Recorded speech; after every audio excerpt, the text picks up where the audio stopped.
Welcome, Freedom Fighter 1776 podcast.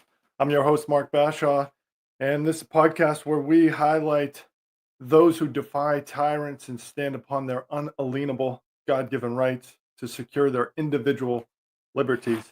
Our guest today, special guest today, incredible individual, Major Mike Gary from the Maine National Guard. I'll go into a bio on him real quick. But he currently works truthforhealth.org, so go check out truthforhealth.org. We'll bring him in a minute. But Mike Gary, Major Mike Gary, U.S. Army Reserves CBRN Officer, currently serves as co-host of the Whistleblower Report and a member of the Military Advisory Council and chair of Vaccine Injury Support Program and chair of Medicine and Ministry Program for Truth for Health Foundation, a 501c3 public charity defending human rights secured by law, as well as medical freedom for civilians and military service members. Major Mike Gary is a CBRN response expert. CBRN is chemical, biological, radiological, nuclear response expert with 16 years experience in CBRN, 27 years military service, including combat deployments. He is specially trained and certified to detect chemical, biological, radiological, nuclear threats. As a CBRN weapons officer, Major Mike Gary was the deputy commander for Maine's 521st Troop Command, the CBRN Enhanced Response Force Package for 3 years, and the deputy commander of the WMD Weapons of Mass Destruction CST, which is a civil support team, for 2 years. Major Michael Gary petitioned the military for a religious accommodation packet December 2020, knowing that the COVID-19 biological experimental injections would soon be coerced and forced on service members.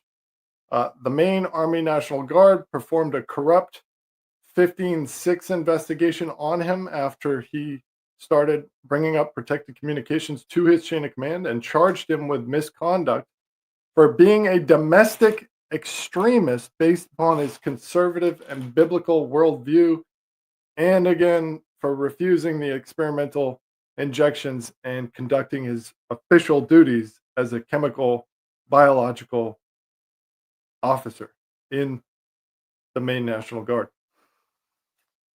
That's Major Gary now works for Truth for Health Foundation as the foundation's chair, like I said, and the Medicine and Ministry Program, and is trying to salvage what's left of his military service in the Army Reserves. Major Gary's response unit fielded the COVID-19 shot the first week of January 2021 when his commander received an adverse reaction to the COVID-19 shot. He tried to get his commander to report it as it was experimental. His commander instead took steps to eliminate Major Gary from service. Anyway, welcome to the show, Major Mike Gary. Glad to have you on Freedom Fighter 1776 podcast. Thank you for standing up against these tyrants, and welcome to the show. Well, thank you so much, Mark. I really appreciate it.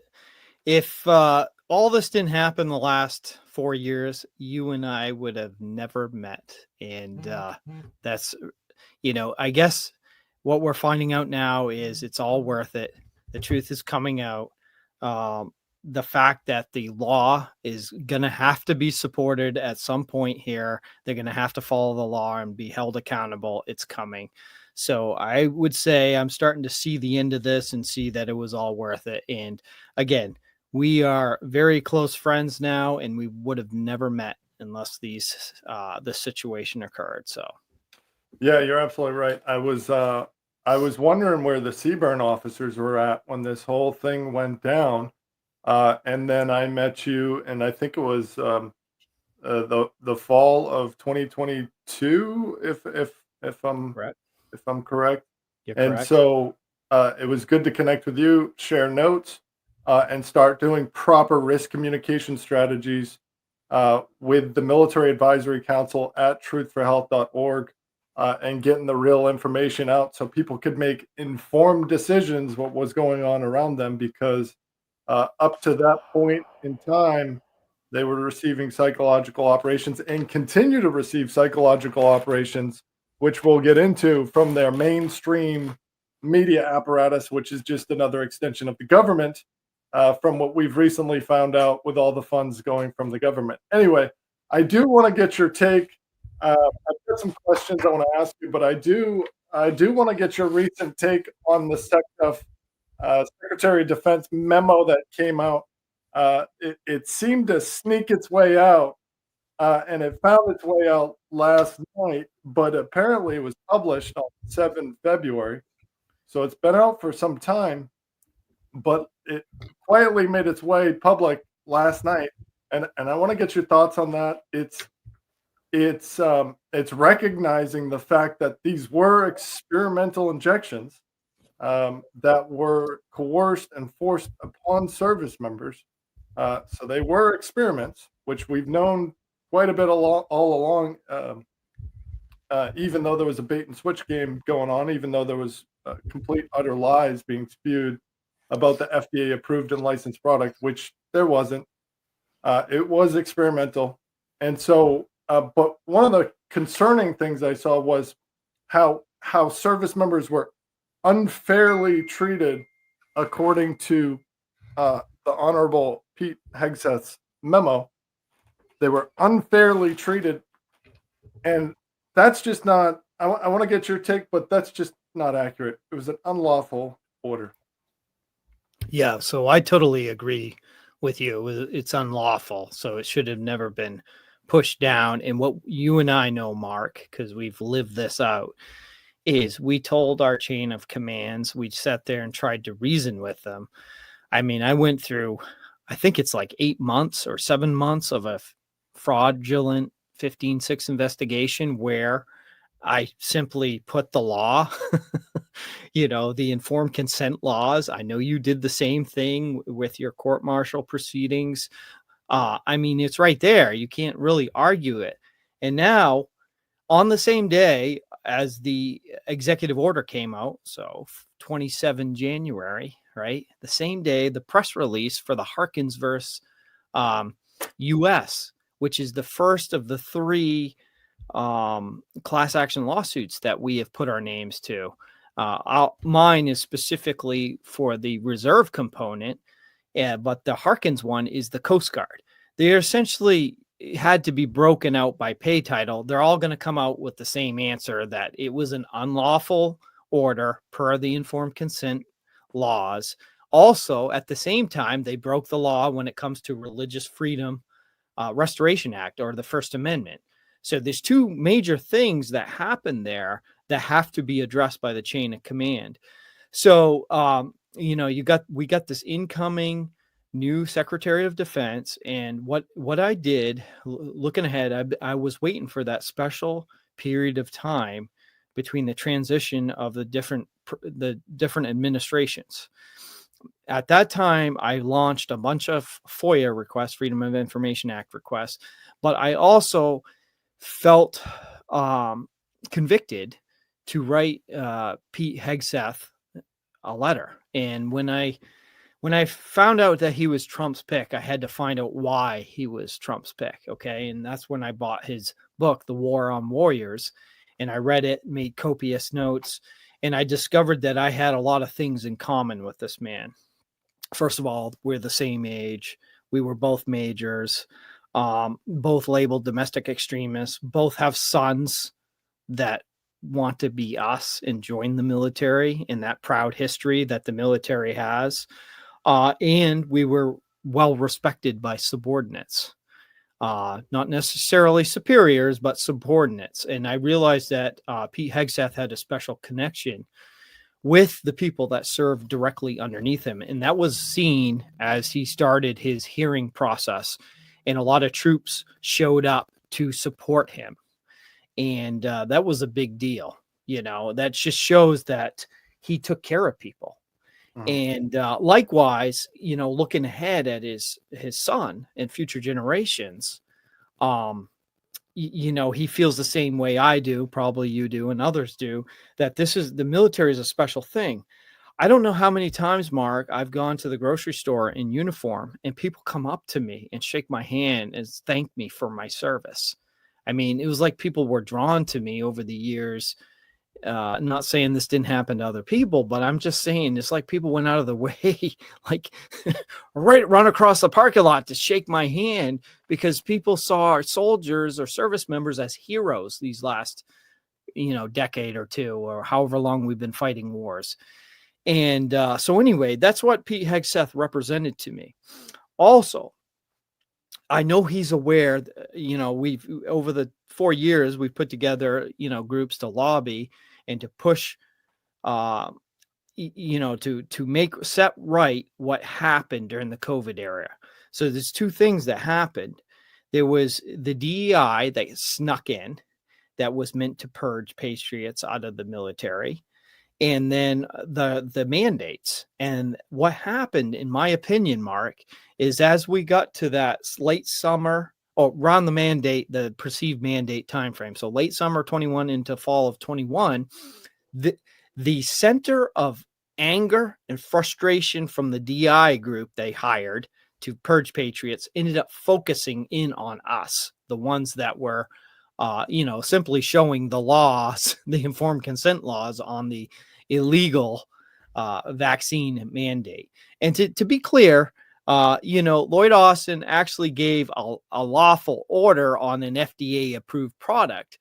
But Mark, the work that you got to do with the Truth for Health Foundation in support of some other service members proved that there was no FDA approved product. And you guys, a group of you even put together that memo. I can't remember what summer it came out, later in 22 or 23, where you guys signed your names to it stating there's no FDA approved product. And the federal government also admitted that in the court of record that there was no existence of an FDA approved as well. It only took a year later after the fact and 2 years later after the mandate came out for them to admit that. But yeah. Right. And now we've come full circle. So this is the special moment in time I was waiting for. We're full circle here. The first of the class action lawsuits, the judgment is they broke the law. And so now what are we going to do about it? So we're in this awkward little bit of time. The verbiage that the Secretary of Defense and the president put out isn't quite strong enough to address every situation. There's all these situations. Nobody's in the same situation exactly because, well, that speaks to how evil it is and how they clamp down at certain movements and certain commands and certain National Guard states, all these situations. Eventually people got squeezed into a spot. Now, for me, I was an example they set, right? I was the senior unvaccinated guy from the Maine Army National Guard. And obviously I'm not speaking for the military because you fired me, right? So I'm practicing. I want to remind the audience that the CBRN officer, okay, the chemical biological officer of the Maine National Guard is the one they made an example out of, the one that was warning the chain of command service members, the people, that these were weaponized biologics. These were, in fact, weaponized biologics. Yeah. I mean, it's so crazy that this is all in writing, Mark, that, everything's documented. Just to demonstrate this really quick, this morning I was talking to Liberty Counsel's lawyers because they had put out a press release. The press release was a Marine is being reinstated.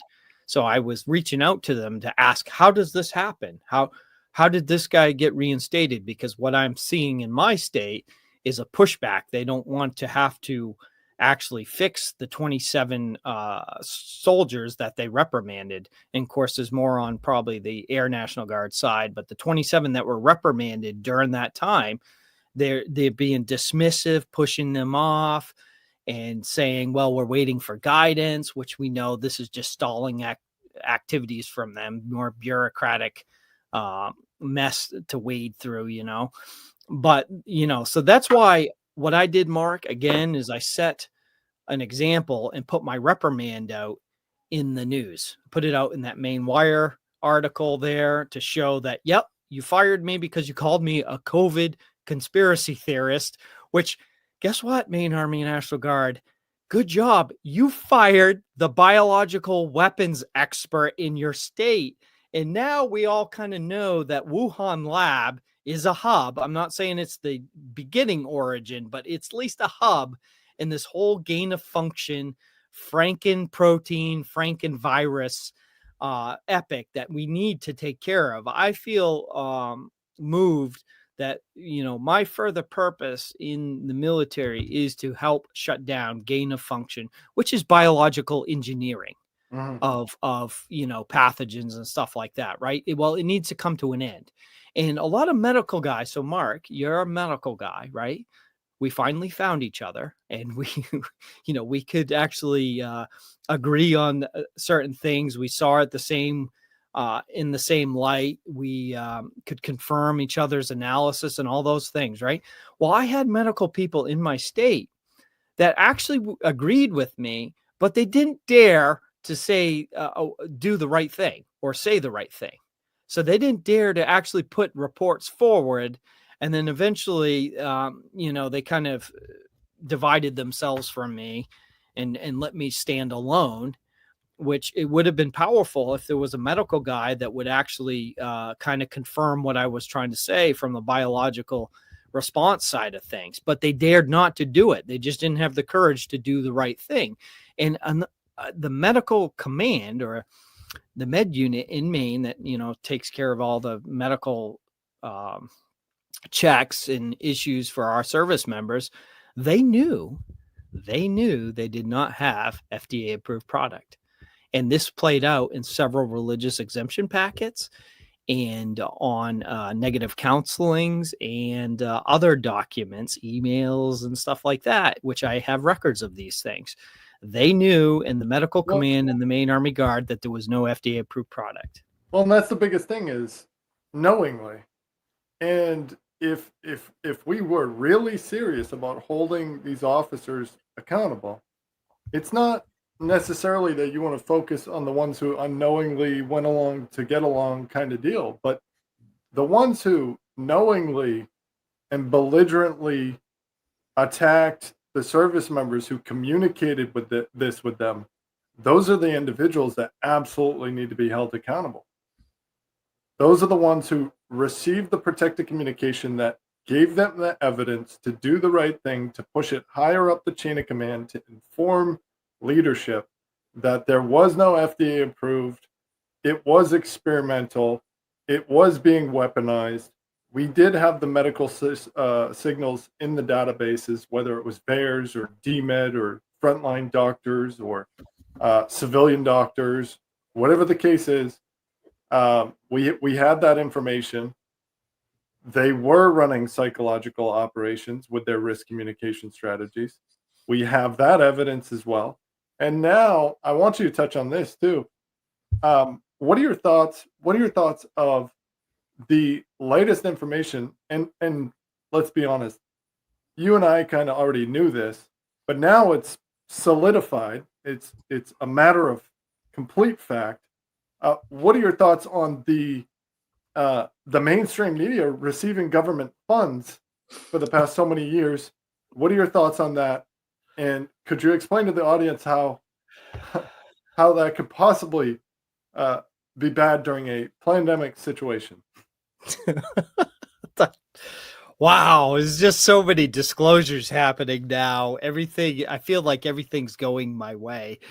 But, Mark, the regrettable piece of this is in my rebuttals with the Maine Army National Guard. I warned them this day would come. And I pleaded with them, don't do this. There's going to be class action lawsuits to come.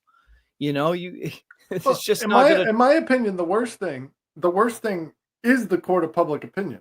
Now they're being dragged into the court of public opinion. It's not libel, it's not slander, it's not defamation, because we've got the receipts. They signed off on these actions. They are public servants.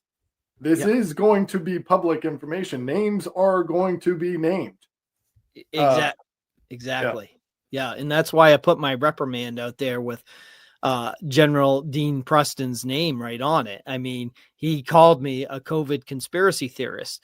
Just so you know, General Preston, people are hot mad at you for what you've done. I mean, all friends, family, fellow patriots, local representatives here. I could go on, churchgoers, I'll go on and on. Now that people have seen the written word on my specific story here in Maine, they are angry at you. There's no coming back from what you did. You put it in writing. I warned you not to do this, General Preston, but you did it. And here's the sad thing is many soldiers have been injured. If we go to the VSafe data, that FOIA request that came out is stating about 10% got injured in some way. Well, we saw that play out with soldiers. And the medical command knows this, that soldiers were having heart issues, autoimmune, and now we're seeing a surge of turbo cancers. Everybody's sick with COVID the last 2 years. I mean, it seems like every winter people are sicker and sicker and sicker. I mean, just to come back to my skill set here. Okay, you make a vaccine. It's supposed to make you immune to the disease itself, right? Well, everybody that was vaccinated is pretty open. Oh, I got COVID again. I got COVID again. I got COVID again. What does that suggest? The vaccine, or the thing I'm going to call it, was supposed to make you immune to this biological weapon, right? For Wuhan, that almost all the intelligence agencies are agreeing to now. But now you get COVID again and again and again. Perhaps it was a bioweapon and you get the same disease over and over and over again. Well, you and I both know the PCR test was fraudulent and fake and all this. Whoa. So we don't know why they're sick necessarily, but they say COVID. But shouldn't this cause everybody to question, why am I sick again and again and again? Maybe I have autoimmune now that I got this thing a couple years ago. And Mark, to another thing that, it's been hard to actually think about this the last couple of years, but now that we have such a change in what's going on, it makes it worth it what you and I did, because, we did stall them from forcing this every 6 months, every year on service members or the greater population as a whole, right? If we didn't do what we did, Mark, and have all the religious freedom lawsuits, and think about all of them that were listed on that IG complaint, there's almost like 20 of them. And then now that we have the class action lawsuits, if we didn't stand up on the law that God gave us these things. Particularly, God gave us the First Amendment Religious Freedom Restoration Act, which was the religious exemption packet, right? How divine is that? It's right around, God made it about Christians and the religion, and they stamped all over it. But in a way, we stalled them long enough for it to be rescinded by the Congress. And then now we've got this executive order. Same time, we've got the EOs the class action lawsuits dropping at the same time. The one I'm on will drop in a few months. And again, everything's saying that we were lawful. Now, on the other hand, if we didn't do that, Mark, they would have been getting the shot, the bioweapon, every 6 months, every year. And how sick would people be now? Now, I know there's a lot of service members that aren't on our side on this, but if they could hear me speak, just imagine yourself getting, I don't know what the count is, 10, 15 of those shots. What do you think your chances of being healthy are at this point if we didn't stand up on their behalf?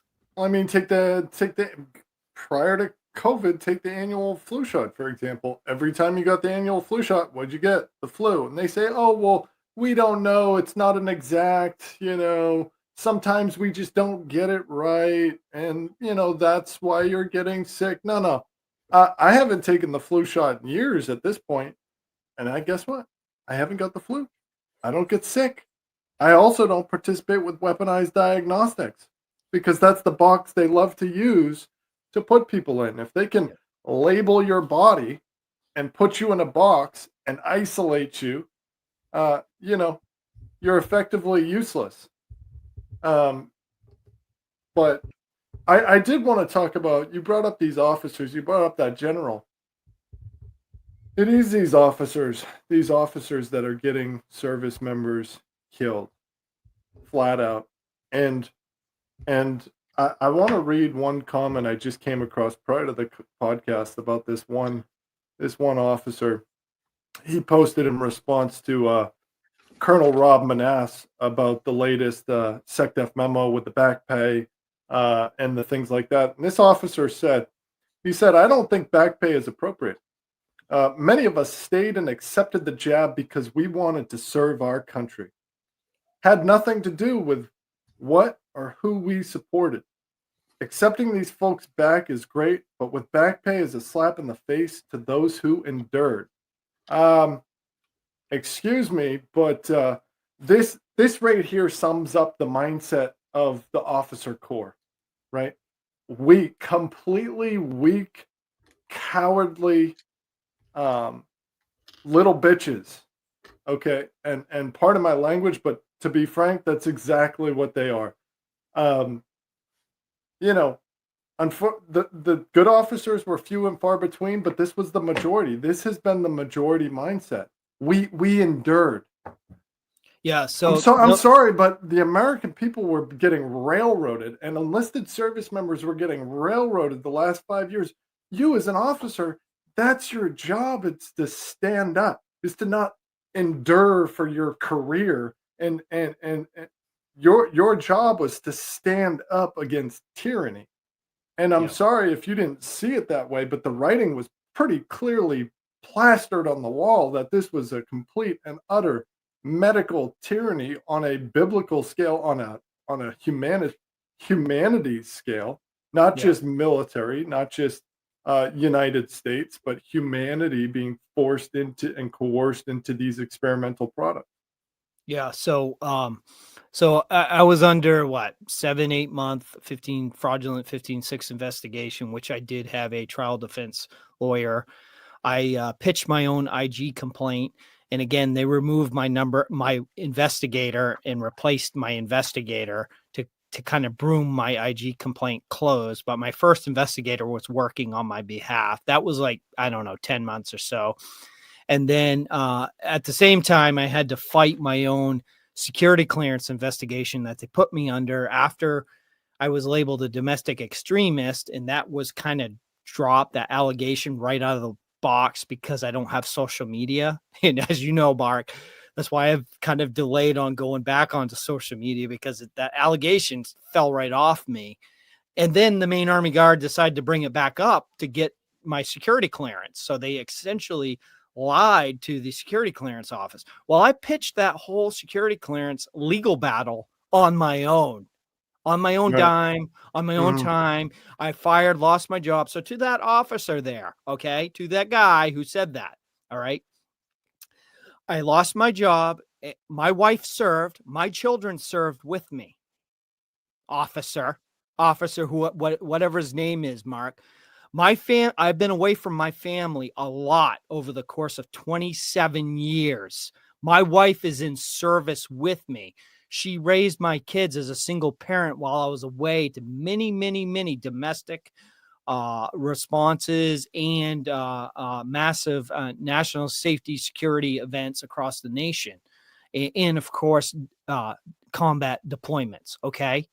So that my whole family's in service. Guess what? I have a 16-year-old son. Is he going to join right now? Considering the way the military has treated somebody with 27 years of service. I have 3 different branches, Mark. Okay. Also was enlisted, right? I was a top field artillery officer. I was the master shooter in my class of 150. Okay. Oh, guess what? I did construction on the sideline, easily converted over to an engineer, company commander. Guess what? I was an engineer, company commander for 3.5 years. Why? Oh, because I was exceptional at it. Most of my officer time is as a commander or deputy commander. Then, because I had a drastic change in my life with food, I ended up in the weapons of mass destruction civil support team about the same time. Started realizing that my personal life, which is homesteading with animals and stuff like that, was very fitting with a science background. And I've always had a science type mind. And then, okay, so everybody knows me as the mad scientist in the state of Maine. They don't want to mess with me or mess with my knowledge. Even the investigating officer didn't mess with my science background, because everybody testified in their witness statements that I was a highly competent officer. Guess what? For 2 years, Mr. Officer, who thinks I shouldn't have back pay, I pitched my own legal defense of 600 pages. And guess what? I'm probably going to win, because they didn't take my security clearance away from me. And you know what else I had to do to get the answer? I had to FOIA that office at Fort Meade to get the answer, the conclusion to the investigation. As of right now, I do not have that. But Mark, I'm probably winning that.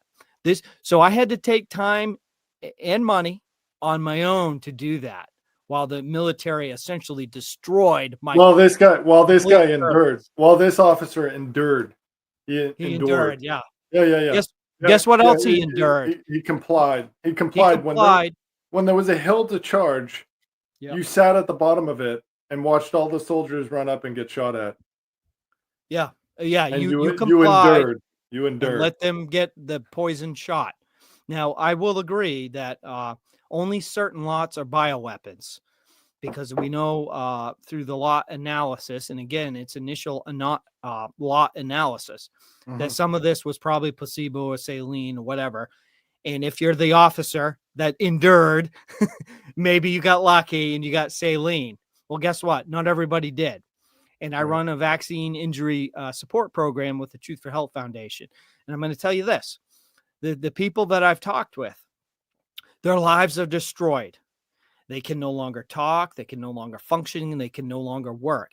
When we actually get into, like, this is the great thing about RFK being appointed this day, Mark, is we're going to finally get to the center of truth on how many people are injured. So what is the job injury rate or disability rate in this country, really? You and I have a pretty good idea, because we dig into these things.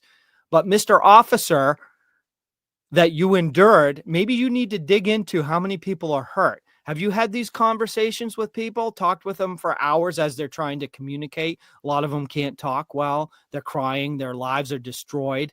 Meanwhile, illegal aliens were getting their full room and board paid for, but the American citizens that are injured by the shot that you had to have in a lot of locations to buy or sell, like in the book of Revelation, their lives are destroyed, and several of them are dead. My 17-year-old great nephew, well, he didn't get 17. He was 2 weeks shy of being 17. He ended up in state custody, because of these family issues that you have. Well, he ended up in state custody. Guess what? They boosted him. And you know what? He didn't wake up one morning shortly, days after he was boosted. He was almost 17, right? So how many of these died suddenly, unexpectedly are we hearing? I'm still hearing them, Mark. They're still very prevalent. There's still like situations like, you can't make this stuff up. Like a pastor has to pick, well, which funeral am I going to go to this weekend? I've never had this situation before, but there's multiple funerals and I have to pick one. There's just so much of this anecdotal information. Even like when I drive down my road for like 3 miles here, I live off the main road 3 miles, and I can point to you to several houses that are vacant because something recently happened in the last couple of years. It's just anecdotal. Like, you start connecting the dots on all these data points and you start realizing there's tremendous damage. Yeah. And at what point a coincidence is mathematically impossible? Yeah. When you grab the whole, when you coerce the entire humanity, basically, but the United States, January 2021, to force them and coerce them and psychologically manipulate them into believing they need an injection to save their life from a big bad boogeyman that is basically nothing more than a weaponized diagnostic. At what point are those incidents and mortality rates not attributed to? At what point is causation not causality? I mean, yeah. Crazy. And since I've put my stuff online, Mark, again, you hear the service members who are vax damaged start to creep out again. and say, well, when do we get fixed? When do we? And one thing that Mark and I have continued to do, and we're totally in support of this, and we're going to help out in any way that we can, is, everybody that has served during that time period needs to be 100% disability. 100%. Here's the thing. There's no reason why we can't do it. In Yeah. my opinion, there's no reason why we can't do it. Why couldn't we do it? We're sending what? Billions and billions of dollars overseas to some slush fund that gets mixed around and sent back. What, $50 billion worth of condoms in overseas areas? Where does that go? Oh, and then it comes back to some politician who's supposed to be making $200K a year, but has a gross net income of freaking 12 million, $15 million, right? Right. How about how about Doge? And in my opinion, I think Doge is doing a wonderful job identifying this complete fraud, waste, and abuse, and we reallocate the money and hook our service members up, hook our veterans up, and take care of them like they're supposed to. Not with weaponized medical services, not with mainstream medical industrial complex BS that's killing them, like the psychiatrist out there handing out psychotropics like it's candy, and then we wonder why we have a suicide rate among the population, and specifically our veteran population. How about we do some holistic treatments? I'm sure the money, it'd probably be a lot cheaper too. You're right. Right. Exactly. So Way these are more things, effective, way more safe. you're correct. And this is things that you and I will continue to work on. So Mr. Officer out there, get on the right side of history, because this is going to be a big black stain on the military's history once it fully turns over. And it's just now starting to turn into our favor. I don't say that as in I'm happy or proud of that. It's just the way it is now. A lot of the chain It's a of sad command, reality. It's a sad completely reality. sad reality. Yep. Completely, working in preventive medicine, medical entomology, you're always preventive medicine. Yep. This was completely preventable, yet I'm reading psychological operations in a form of a risk communication strategy to get people to participate with experiments. Right. Exactly. So to bring it back around here, the chain of command fell for it. They fell for the psychological operation. And there was many times when I tried to rationalize or present law or information that in normal times, a commander above me would have said, well, wait a minute, that's a good catch, Major Gary. Let me look into that. But that wasn't allowed this time because of the psychological operation that's going along. And for the officers out there that are on the wrong side of history, okay, look at the USAID and all the intertwinings and the worms that are coming out of that, and the connections and the money going this way, that way, into Wuhan lab. Okay. So you need to be situationally aware.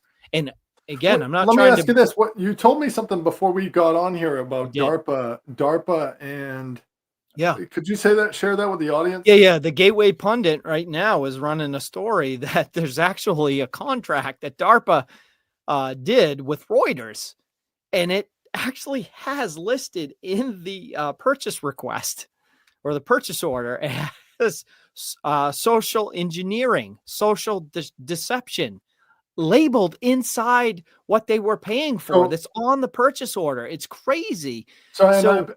And I've been saying that, sorry to cut you off, but I've been saying that for a while. The government is running, with the Smith-Mundt Act of 2012, they've been running psychological operations for a while, and longer than that even, but they legalized it with their little act in 2012. But the last 5 years, complete and utter psychological operations to get people to participate with these products, to get them living in a state of fear, false evidence appearing real, right? And the individuals who seem to have raised their hands and warning there's a cliff ahead, were the God-fearing individuals out there who were tapping into God-given discernment and seeing the writing on the wall. Before we jump off, any last parting thoughts for the audience? Where can people find you, Major Mike Gary? And any last words for the audience? Yeah. Thank you. My work is at the truthforhealth.org. That's truthforhealth.org. You'll see all my work over there on the Faith Over Fear seminars that we do, or the whistleblower reports and other posting. Right now, I'm on a podcast tour to get the word out that the main Army National Guard is being dismissive at fixing at least the 27 reprimanded soldiers. So that's my efforts right now. And actually, I'm trying to set the example for what needs to happen, especially probably in blue National Guard states. It's not the Army Reserve, even though I'm still a traditional soldier in the Army Reserve right now, which, by the way, I'm being treated very nicely over there. The commander over there is really angry for what was done to me. So they're very nice people where I'm at in the Army Reserve. So I really appreciate that. But again, I have an extreme black eye on my career. I don't think I can recover from it unless some intervention happens. So that's why this executive order is an opportunity. I'm running with it. It was unfair, Mark. It was unfair in the fact that they didn't follow the law. We'll get there. We're going to get the verbiage tightened up as we fight with them. Again, I appreciate the main Army Guard pushing back against me. This just makes it all the more important to show that you're being defiant. You're being defiant against the new president. You were against him in the first time that he was in, because it was okay for officers to actually slam him and degrade him in public, is what I saw. And I did not do that during the Biden administration, even though you tried to make it sound like I did. Even though he was a belligerent occupying power. Well, yes. Yep. That's all coming out. I think that's pretty obvious too. See, all these things are obvious. All these things are obvious now. We don't even really have to argue. So that's why I kind of plead with people to do the right thing now. It's all turned over. So another thing I want to mention is, for my story specifically, I have a retired Colonel Jeff Squires, who was a DAIG down in the Pentagon. He was a branch chief for special investigations down there. He's somebody that could be pulled back. You know, we need to take a look at some of these senior officers that were honorable, that had great service. They need to be pulled back in. He's been a big fighter for me. He's playing my story out on his Facebook page. He's been retired for 7-8 years anyway, I think. And he's somebody who cares, and he's fighting on our behalf. And I would encourage any of the retired guys like that, go ahead, get involved in this, help support us and get our soldiers fixed. This is a great opportunity, Mark. That officer, Mr. Officer, whoever you are, and the others that are out there, this is a great opportunity to actually make right the ship that has been wronged. You know, you should go out of your way and fix us. That's what you should do. That's what I would do if I was wrong. First, I would admit I was wrong and did the unlawful thing. And then I'd feel very guilty for what I did. And then I would go well out of my way to make it right again. Although you can never 100% make it right again. But do that. And this would be a big piece in rebuilding trust in the military branches of service. Again, we have children, and it's, time will tell if the military actually recovers from what happened over the last 4 years. But go out of your way to make this right. And then, almost anything can happen. God can turn anything around. Anything can be turned for the better of the glory of the kingdom of God. So anyway, that's my parting words, Mark. Well, I appreciate it, Mike. Would love to have you back. God bless you. Thanks for everything you've done. Keep fighting the fight and putting those tyrants on blast. And take care. Much love. God bless. Ladies and gentlemen, please follow us. Like, subscribe, share this with your friends, with your family. Get this out there. You can also follow us at go over to the website, ff1776.com, for more details. freedomfighter1776.com. You can follow me on X at Liberty Secured _ or my personal one, which is at MC Bashaw. And then also, we just started a new website, Freedom Financial 1776. It's more of a resource for individuals to do their own research to tap into some of this new technology that's coming out in the financial space. So check that out. Like I said, God bless. Much love. We'll catch you on the next episode.